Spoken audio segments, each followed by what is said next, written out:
A philosophy professor once stood up before his class with a large empty mayonnaise jar. He filled the jar to the top with large rocks and asked his students if the jar was full. His students all agreed the jar was full. He then added small pebbles to the jar and gave the jar a bit of a shake so the pebbles could disperse themselves among the larger rocks. Then he asked again, "Is the jar full now?" The students agreed that the jar was still full. The professor then poured sand into the jar to fill up all the remaining empty space. The students then agreed again that the jar was full.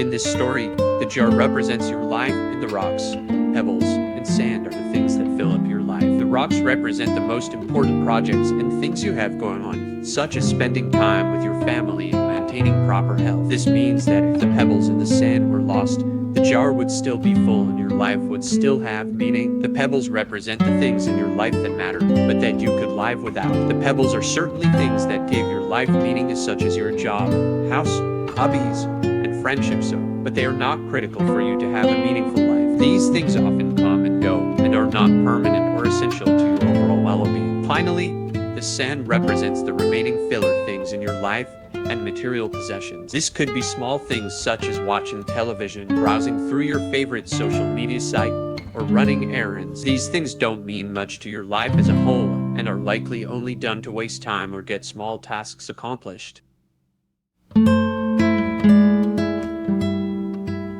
The metaphor here is that if you start with putting sand into the jar, you will not have room for rocks or pebbles. This holds true with the things you let into your life. If you spend all of your time on the small and insignificant things, you will run out of room for the things that are actually important. In order to have a more effective and efficient life, pay attention to the rocks, because they are critical to your long-term well-being.